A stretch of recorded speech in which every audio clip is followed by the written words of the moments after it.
Hello, New Tech. Welcome to our first installment of Cooking with Kristin. All of our supplies are gladly provided by New Tech's very own e-waste team. And Cooking with Kristin is always filmed in front of a live studio audience. Okay, that's enough. Today, we will be making classic apple pie. Now, as you know, Thanksgiving break is coming up very soon, and that's the reason for this. Everyone absolutely loves apple pie. So, starting with our ingredients, we have some homegrown great value apples. We've got our can opener, we've got our stirring spatula, and 11 different herbs and spices. Delicious! So, now we're gonna get right into it. First, we will start with opening the apples. Now, apples actually have a fascinating history that most people don't know.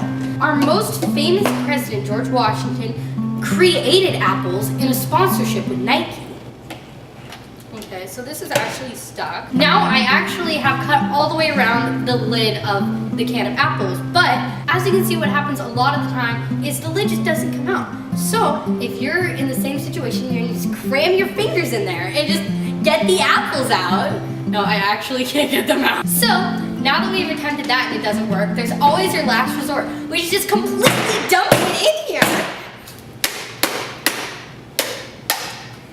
Done! It worked, just like a charm. Now I actually have a tip from one of my dearest relatives, my grandmother. Her #1 tip when it comes to cooking is just cook. We are going to tenderize the apples. Now, most people don't do this because it's actually a secret technique. Sit it down and just tenderize the apple. So I'm actually going to do it a bit slower for those of you who don't cook often. Just like that. And then faster. Now that this apple is nice and tender, we're going to set it on our apple tray and just let it marinate in the air. Now we're going to let that sit. And our next step is to add spice. So, as you know, a little bit of spice goes a long way.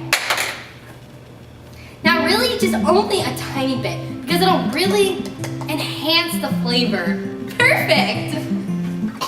Okay, so since we're really trying to get a rich, delicious flavor with this, as you can tell by the seasoning, the tenderizing, the marinating, we're gonna wanna give it a nice slow cook. This means we're going to put it in the oven at 10 degrees for 5 hours.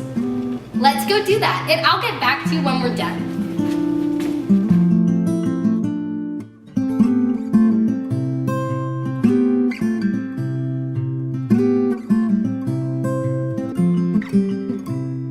Thank you guys so much for watching the first episode of Cooking with Kristin. We'll see you next time. For more tips, please visit www.clubpenguin.com.